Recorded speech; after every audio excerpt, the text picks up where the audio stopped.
নাভি মাপ করে ঘোমটা দিতে হবে। এটার নাম ছিল কুল ঘোমটা, তারপরে এলো এইখানে নাম হলো মান ঘোমটা। আর এখনের কথা আর বলবো নি বাবা, দরকার নেই। হ্যাঁ, এখন খোপার নিচে সেফটিকিন ঘোমটা। যে দেশেতে এলো গোরা বদলে গেল সেসব ধারা, ধুতি ছেড়ে লুঙ্গি পরা, হায়রে কলির হবে কি। হ্যাঁ গো, যৌবনে কাগো সুন্দরী, শ্রাবণে নদী কুমারী, যৌবনে কাগো সুন্দরী, শ্রাবণে নদী কুমারী। যখন যার সুযোগ আসে সব কথা হয় বাণী, কলিতে যত মূর্খ সবাই হবে জ্ঞানী। ও কলিতে যত মূর্খ সবাই হবে জ্ঞানী। লজ্জা উঠবে আকাশেতে, শরম খাবে ধান, জ্ঞানীরা সব চুপসে যাবে, অজ্ঞানীদের মান। ও লজ্জা উঠবে আকাশেতে, শরম খাবে না, জ্ঞানীরা সব চুপসে যাবে, অজ্ঞানীদের মান। লজ্জা উঠবে আকাশেতে, শরম খাবে ধান, জ্ঞানীরা সব চুপসে যাবে, অজ্ঞানীদের মান। সুন্দরী শ্রাবণে নদী কুমারী, যৌবনে কাগো সুন্দরী, শ্রাবণে নদী কুমারী। এই ভালো করে চারটে কথা শুনে নাও। সত্য দেখবে স্টেশনেতে ভিক্ষে করে খাবে, মিথ্যা সারা দেশ বিদেশে দাপিয়ে বেড়াবে। সত্য যে কষ্টের সানিতে ভিক্ষা করে খাবে, এই কলিযুগে দাপিয়ে বেড়াবে। কি বলছে? সত্যি কথা নয়, বাস্তব সত্য কথা। কলির করছে আজ থেকে কত বছর আগে তুলসীদাস লিখে গেছে, সব ঘটে যাচ্ছে কলিযুগে যা যা ঘটছে। ভক্তমণ্ডলী, ভক্তিমতী মায়েরা, আর কি দেখবে শুনবে? বিবেক গাড়ি চাপা পড়ে সত্যি মারা যাবে, লজ্জা মনের লজ্জায় গলায় দড়ি দিয়ে দিবে।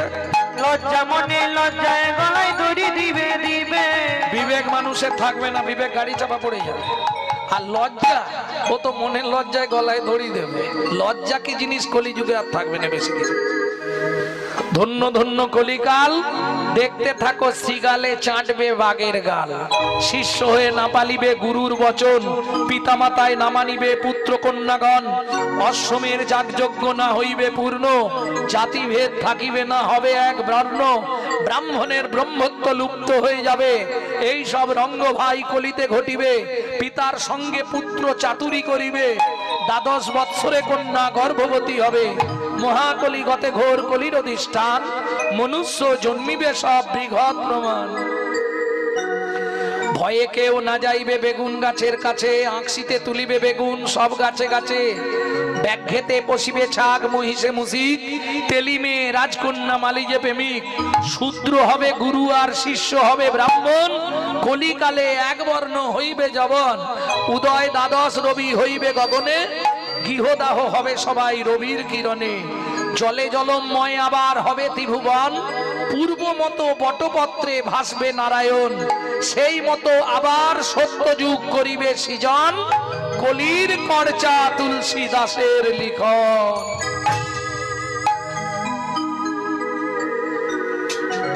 ভক্তমণ্ডলী, ভক্তিমতী মায়েরা, সমস্ত ভক্তের প্রসাদের ব্যবস্থা আছে। আপনারা মানে বাড়ির লোকেরা খাওয়াবার জন্য ব্যস্ত হয়ে পড়ছে, মানে খাই দিতে পারলেই ওরা যেন বেঁচে যায়। হ্যাঁ, এখন কেউ যায় কি দেখো। তবে যাদের মোটামুটি ইচ্ছা আছে তারা কিছু কিছু করে একসঙ্গে সবাই চলে গেলেও ওখানে আবার অসুবিধা হবে। হ্যাঁ, কিছু কিছু মানুষ আস্তে আস্তে যান, কারণ এরপরে আবার অধিবাস হবে নাকি। অতএব কিছু কিছু মানুষ যান, আমি আপনাদেরকে বলছি, যাবেন না তাহলে আমার কিছু করার নেই, আমি বলে দিলাম, এবার যে যাবে। এইবার চলুন রূপের কথাটা শুনে নি। ভক্তমণ্ডলী, ভক্তিমতী মায়েরা, তাহলে বিধাতার সৃষ্টি ঠিক নেই? ডান চোখ দিয়ে কৃষ্ণ দেখা নিষিদ্ধ, ওরাই তাহলে একটা চোখ দিয়ে কৃষ্ণ দেখেছিস? বলে না সখী, এক চোখ দিয়েও দেখিস না। কেন এক চোখ দিয়ে দেখলি না কেন? বলে শোন, ও মায়েরা এটা শিখে রাখতে পারে।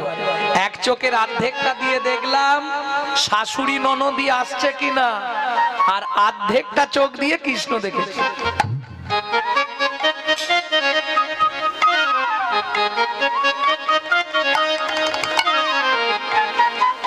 একটা চোখকে মাঝখান থেকে ভাগ করে দিতে হবে, এদিকে অর্ধেক এদিকে অর্ধেক। আধো নয়ন ভরি আম হরি পেয়ে খোলু, আধো নয়ন ভরি আম হরি পেয়ে খোলু, আধো নয়ন ভরি আম হরি পেয়ে খোলু, আধো নয়ন ভরি আম হরি পেয়ে খোলু। পরিশেষেতে তুমি লোগেও, পরিশেষে তুমি লোগেও। ওরাই কোথায় দেখলি কিভাবে দেখলি সেগুলো বলবি তো। শোন, বেলি অবসান কাল আমার বাবা না আমাকে বিয়েতে একটা কলসি দিয়েছিল। ও মাইরা, বিয়ে হলে কলসি দেয় না? কি গো, কলসি দেয় তো? কে গল্প করছে? কোথায় কলসি দেয়? কেন কলসি দেয়? ও আচ্ছা, এত কিছু থাকতে কলসিটাই বিয়েতে দেওয়া হলো কেন? তত্ত্বটা ছাড়া আছে, শুনে নেবে, ইউটিউবে শুনবে, পেয়ে যাবে। ভক্তমণ্ডলী, ভক্তিমতী মায়েরা, তা যাই হোক, আমার বাবা আমাকে সোনার কলসি দিয়েছিল। সেদিন ওই সোনার কলসিটা নিয়েই কাল করে জল আনতে গেলাম, আর ওই সেদিনেই কালটি ঘটলো। ওরাই কি ঘটলো? ঢেউ দিয়েছি যমুনায়, জলটা ভরবো, ব্যাস হয়ে গেল। কি হলো বলবি তো? দেখলাম কি জানিস, কদম তলায় চিকন কালার বাজায় বাঁশরি। দেখলাম কদম তলায় চিকন কালা বাজায় বাঁশরি। আমার শুনতে কানে বাজলো প্রাণে, শুনতে কানে বাজলো প্রাণে। সখী ভাসলো গাগরি,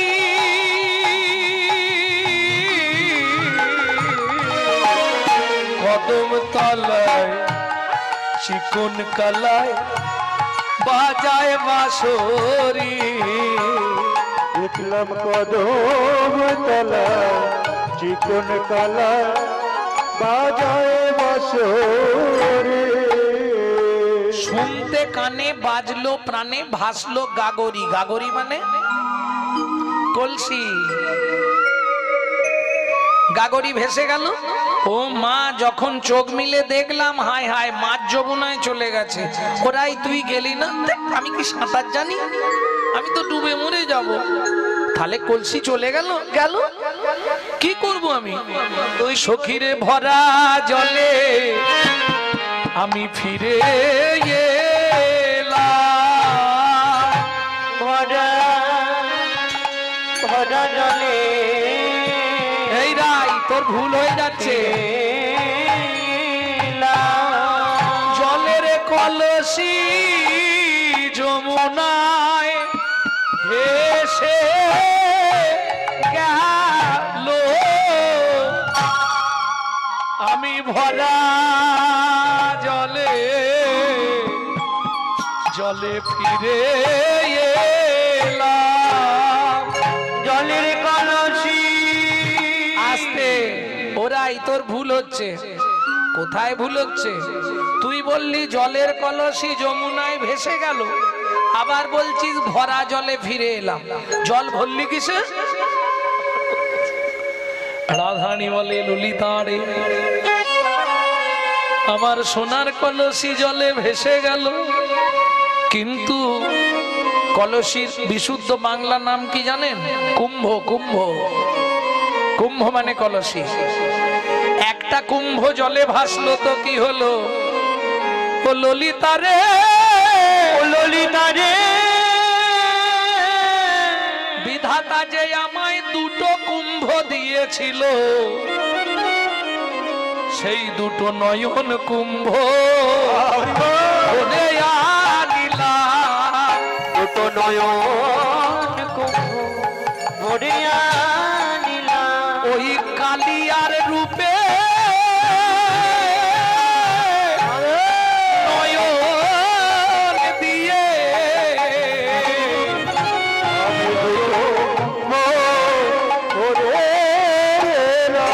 ওই কালিয়ার রূপে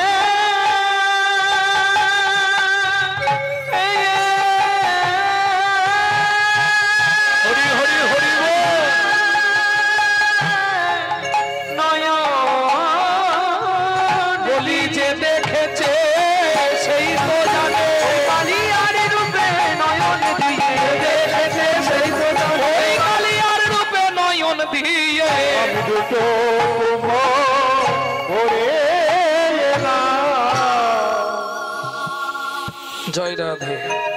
ভক্তমণ্ডলী ভক্তিমতী মায়েরা, এইবার আপনাদের কাছে বলবো কি কি দেখেছি। তার আগে মায়ের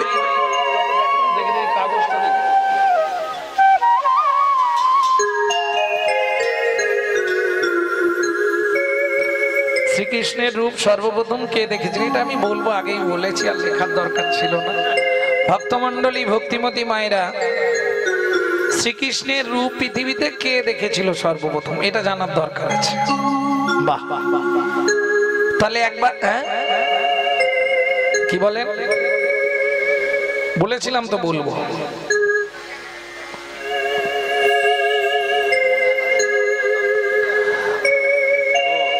ও আচ্ছা আচ্ছা আচ্ছা, কোন ব্রত করলে স্বামী স্ত্রী একসঙ্গে মরতে পারবে?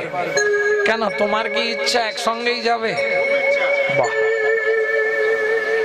না না, মনে করে দিয়েছো, ভালো হয়েছে। তাহলে আগে ওটা বলে দিই নাকি? হ্যাঁ ঠিক আছে, কাল থেকে শুরু করবে তো।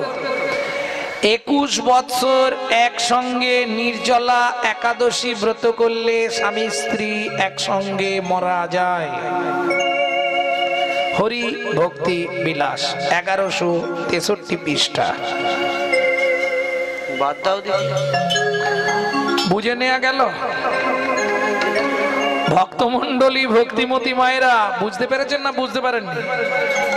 21 বছর স্বামী স্ত্রী একসঙ্গে নির্জলা একাদশী ব্রত উপবাস করলে একসঙ্গে শুধু এক জনম নয়, 7 জনম থাকবে। যাদের জোর ছাড়ার ইচ্ছা নেই তারা করতে পারে। একসঙ্গে তো মরতে পারবে, একজন নয়, দুজনকেই করতে হবে। নির্জলা, নির্জলা মানে বোঝো তো? হ্যাঁ, থুতুটাও ফেলে দিতে হবে। আমি পারিনি বাবা, আমার গান থাকে, আমার স্ত্রী করে একদম থুতু। আগের দিন রাতে দাঁত মেজে নেয়, পরের দিন দাঁতও মাজবে না। কঠিন ব্রত। ভক্তমণ্ডলী ভক্তিমতী মায়েরা, তাহলে এই মুহূর্তে যাব আমরা চিত্তকূট পর্বত। ভগবানের রূপ পৃথিবীতে সর্বপ্রথম কে দেখেছিল? আগে আমরা জানতাম যে সময় রাবণ রাম লক্ষণকে নাগবান মেরেছিল, জানেন তো, যুদ্ধের সময় নাগবান মারলো, আর রাম লক্ষণ দুজন নাগ পাশে বন্দী হয়ে গেল। তখন আমরা বিপদে পড়লে ভগবানকে ডাকি, ভগবান বিপদে পড়েছে, এবার কাকে ডাকবে? ভক্তকে ডাকছে, হনুমান এসে হাজির, প্রভু হুনু বাঁচা। হনুমান সাপকে দেখলেই ভয় করে। হনুমান বললে, প্রভু আমি পারবো না, তবে আমি একজনের সন্ধান দিতে পারি, তুমি তাকে ডাকলে বেঁচে যাবে। কাকে? বললে, প্রভু তুমি বিনতানন্দন গরুরকে একবার ডাকো। গরুরকে রামচন্দ্র ডাকলেন। গরুর এসে বললে, প্রভু চিন্তা করবেন না, আমি এসে গেছি, আপনি মুক্তি হয়ে যাবেন। গরুর চঞ্চুপুটে করে সাপকে টুকরো টুকরো করে কেটে দিল। বোঝা গেল? সাপ টুকরো টুকরো হয়ে রাম লক্ষণ এবার ছাড় পেল। গরুর বলছে, প্রভু কি আমি আপনার উপকারে একটু হলেও লেগেছি, এটা আমার জীবন ধন্য, আপনি আমায় কিছু দেবেন না? রামচন্দ্র বললেন, বল গরুর তুই কি পেলে খুশি হবি? বললে, প্রভু আমার মায়ের বহুদিনের ইচ্ছা, আপনাকে আমি পিঠে করে সারা পৃথিবী ঘুরিয়ে বেড়াবো। বেশ, আগত জন্মে আমি ব্রজেন্দ্র নন্দন কৃষ্ণ হব, তুই আমার বাহন হবি। বেশ তাই হবে, কিন্তু প্রভু আগত জন্মে আপনি যে কৃষ্ণ রূপে যাবেন সেই রূপটা কিরকম হবে আমি জানবো কি করে? আমাকে একবার আপনি দেখিয়ে দিন। বললে, দাঁড়া, হনুমানকে জল আনতে পাঠাই। হনুমানকে বললে, হনুমান তুমি একটু জল নিয়ে এসো, পিপাসা লেগেছে। হনু গেছে জল আনতে। সেই সুযোগে গরুর ওই দুই দিক দিয়ে ডানা বিস্তার করে রামকে চাপা দিয়ে দিলেন, আর তার মধ্যে রামচন্দ্র কৃষ্ণময় মূর্তি ধরে দাঁড়ালেন। গরুর দেখছে আর গাইছে, অনুপম রূপ যার তনু মনোরম, অনুপম রূপ যার তনু মনোরম, চন্দ্রজিনী নিরমল নয়নাভিরাম, চন্দ্রজিনী নিরমল নয়নাভিরাম, মৃদু মুখে মৃদু হাসি রূপ সুনির্মল, মৃদু মুখে মৃদু হাসি রূপ সুনির্মল, চন্দ্রপ্রভা সমদূতি অতীব উজ্জ্বল, চন্দ্রপ্রভা সমদূতি নয়নাভিরাম, বিভুজ মুরলীধর ব্রজেন্দ্র নন্দন, বিভুজ মুরলীধর ব্রজেন্দ্র নন্দন, আনন্দেতে গরুর পাখি করে আস্বাদন, আনন্দেতে গরুর পাখি করে আস্বাদন। প্রভু হনু আসছে। হনুমান দূর থেকে দেখেছে গরুর প্রভুকে ডানা চাপা দিয়েছে, নিশ্চয়ই ভেতরে কিছু ব্যাপার আছে। আমারও নাম হনুমান। ও বটতলায় বসে পড়েছে জল নিয়ে, বটতলায় বসে চোখটা বন্ধ করে দেখে নিচ্ছে হনুমান কি ব্যাপার। ও বাবা বাবা, ঠিক আছে। এইবার হনু এসছে, ততক্ষণে তো রামচন্দ্র আগের রূপ আবার নিয়ে নিয়েছে, রামরূপ নিয়ে নিয়েছে, গরুর ডানা গুটিয়ে দিয়েছে। হনুমান বলছে প্রভু বলো, তোমাকে গরুরের সন্ধানটা কে দিল? তুমি দিয়েছো। তাহলে প্রভু গরুর যদি চারা না পায় আমিও চারা না পাবো, তোমার বিচারটা কি? না হ্যাঁ এটা ঠিক, এটা তুমি ঠিক বলেছো। তাহলে প্রভু তুমি পরের লীলায় যে রূপে যাবে সেই রূপটা গরুরকে দেখিয়ে দিলে। রামচন্দ্র বলে হনু তুই জানলি কি করে? প্রভু আমি চোখ বন্ধ করলেই সব দেখতে পাই। তুমি গরুরকে যখন দেখাচ্ছিলে আমি বটতলায় বসে ধ্যান করে দেখে নিলাম কি হচ্ছে ভেতরে। প্রভু তাহলে গরুরকে তুমি পরেরটা আগে দিলে, আমাকে কথা দাও আগেরটা পরে দিবে। তার মানে আমি যত জন্ম জন্মগ্রহণ করব তুমি কথা দাও আমি রাম ভিন্ন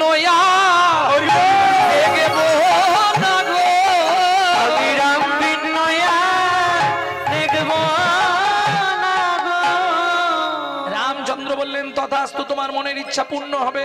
এইবার চলুন হনুমান কলিযুগে কোন ভক্ত? মুরারি গুপ্ত। নবদ্বীপে শিবাসঙ্গনে নাচতে নাচতে মুরারি গুপ্তকে ডেকে মহাপ্রভু বলেছিল, মুরারি সবার সামনে তুমি প্রকাশ করে বলো আমাকে কেমন দেখছো। মুরারি গুপ্ত চিৎকার করে বলেছিল, প্রভু আমি যেটা দেখছি কিন্তু সত্যি বলছি, তোমার বামেতে জানো কি শোভে দক্ষিণে লক্ষ্য, বামেতে জানো কি শোভে দক্ষিণে লক্ষ্য, মাঝখানে তুমি রাম কৌশল্যানন্দ, মাঝখানে তুমি রাম কৌশল্যানন্দ। এখন আমি ফর্সা মানুষ, কেউ যদি আমাকে দেখে বলে আমি কালো দেখছি তাকে সবাই মিলে মারবে না? এখন গৌরকে সে রাম দেখছে, সীতা পাশে, লক্ষণ পাশে। যখনই বলেছে ভক্তরা হাসাহাসি করছে, মহাপ্রভু বলছে হ্যাঁ গো ওর ভেতরে আয়নায় ছবি বাঁধানো আছে, ও ওটা ছাড়া অন্য কিচ্ছু দেখতে পাবে না। যার বাঁধানো হয়ে গেছে একবার দিব্য ছবি সুন্দরায়, যার হৃদয়ে দিব্য ছবি প্রস্ফুটিত হয়ে গেছে সেই জড়জাগতিক আর কোনো ছবি দেখতে পাবে না, সে ওটাই দেখছে। ভক্তমণ্ডলী ভক্তিমতী মায়েরা তাহলে বুঝে নেওয়া গেল তো কে প্রথম দেখেছিল? গরুর মহারাজ। এর আগেও একজন দেখেছে, সেটা আর আজকে বলছি না, বলবো কি? তাহলে চিত্তকূট পর্বতে যেতে হবে। খেলিতে বিনোদ খেলা বসিলেন রাম, বসিলেন রাম, ধনুকের তীর দিয়া কি জানো আঁকে অবিরাম, আঁকে অবিরাম। খানিকক্ষণ পরে সীতা দেবী এসছে চিত্তকূট পর্বতে। দারুণ পরিবেশ তো জানেন। ও মা, চিত্তকূট পর্বতে গেলে আপনি আর ফিরতে ইচ্ছা হবে না, দ্বিতীয় স্বর্গ। তা সীতা বলছে প্রভু তুমি পাথরের গায়ে কি আঁকছো বলো। প্রভু তুমি কি আঁকছো?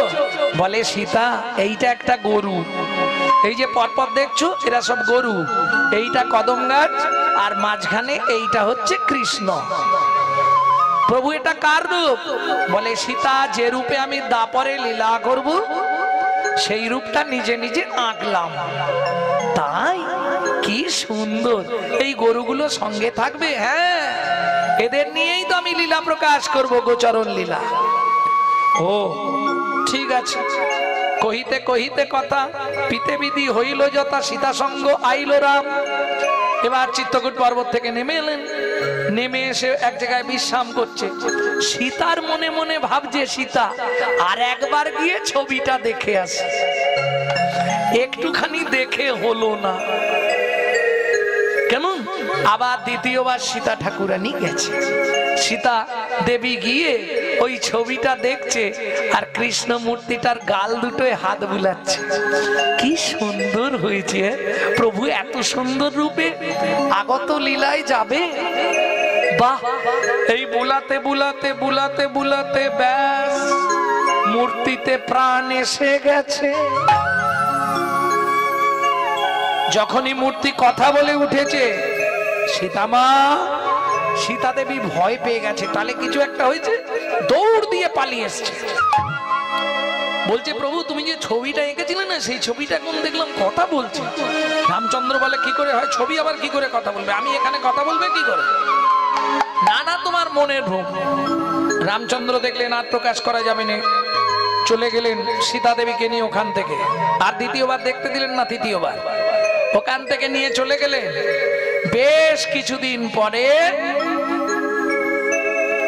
ভক্তমণ্ডলী, ভক্তিমতী মায়েরা, ওই ইন্দ্রদ্যুম্ন ছিলেন পুরীর রাজা, তার আগের রাজা ছিলেন মহারাজ নরসিংহদেব।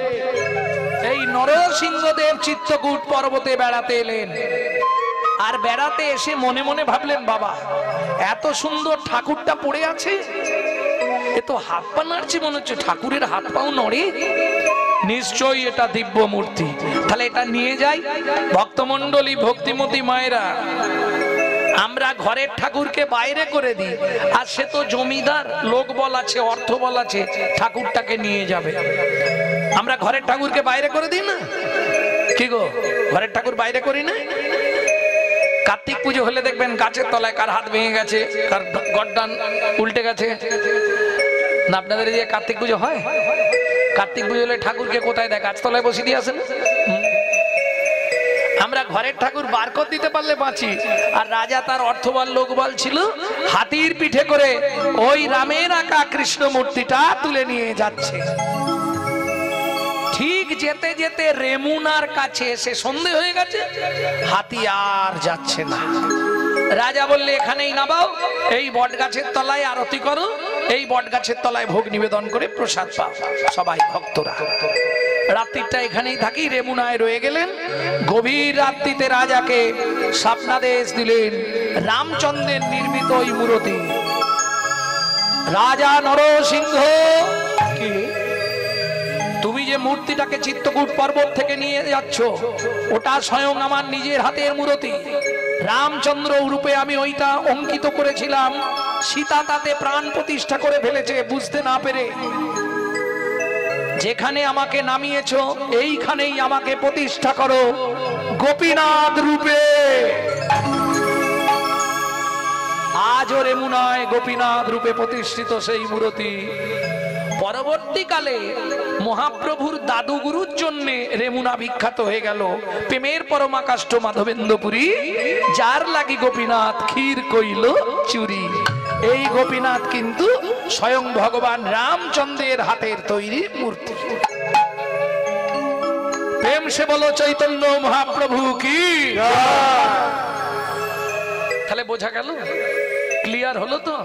আর একটা দুটো বলবো, হ্যাঁ এবার পদাবলীগুলো সারবো। কি দেখলি রাই,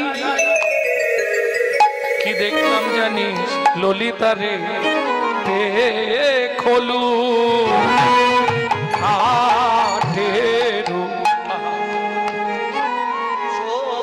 সোবর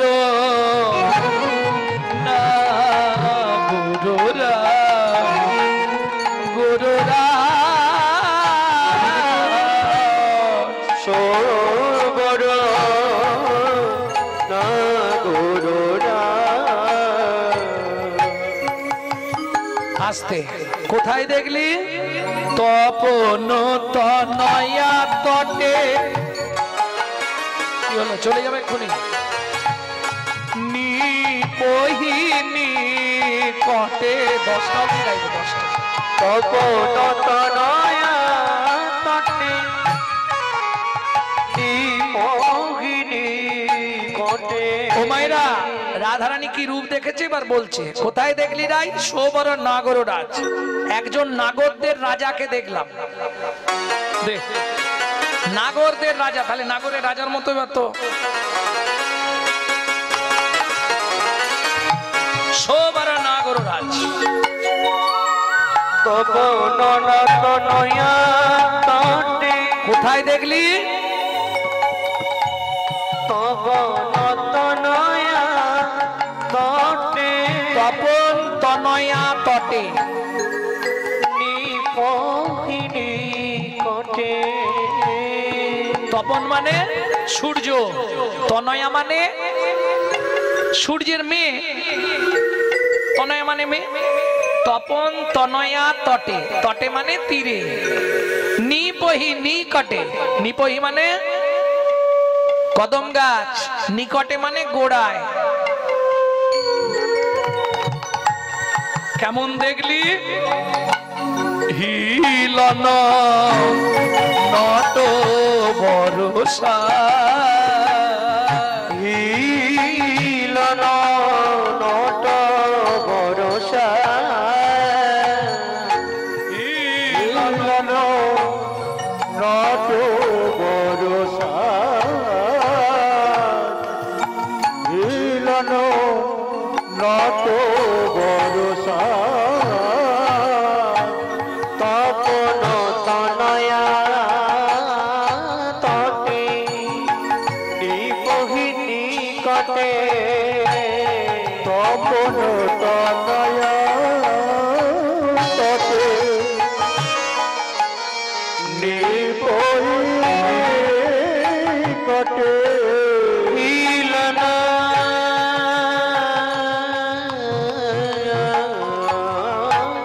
হিলন নট বনসা,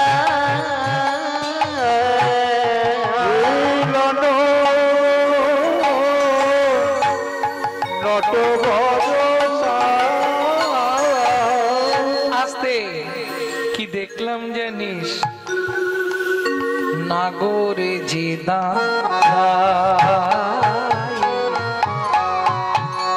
ও ছিল রে হিলন দিয়ে, নগর যে দাঁড়ায় ও ছিল রে হিলন দিয়ে, নগর যে দাঁড়ায় ও ছিল রে তরু হিলন দিয়ে, নগর যে দাঁড়ায় ও ছিল যে হিলন দিয়ে, নগর যে দাঁড়ায় ও ছিল যে তরু হিলন দিয়ে, নগর যে দাঁড়ায় ও ছিল হিলন দিয়ে, নগর যে দাঁড়ায় ও ছিল যে তরু হিলন দিয়ে, নগর যে দাঁড়ায় ও ছিল রে হিলন দিয়ে, নগর যে দাঁড়ায়। আস্তে আস্তে আস্তে আস্তে দাঁড়ানোর ভাবটি কেমন ছিল? শোবারা নাগর রাজ তপন তনয়া তটে নিপহি নিকটে, হিলন নটবর সাজ। রাধে দীপেন্দু, নটবর সাজটা কিরকম? শ্রেষ্ঠ নর্তকের বেশ।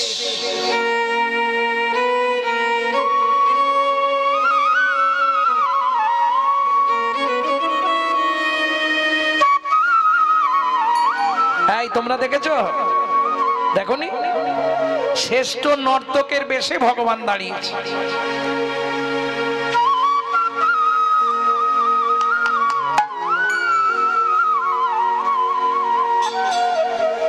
জয় রাধে। এইবার যা যা দেখেছি তার শরীরে সেইগুলো তোমাদের কাছে বলছি, শোনো।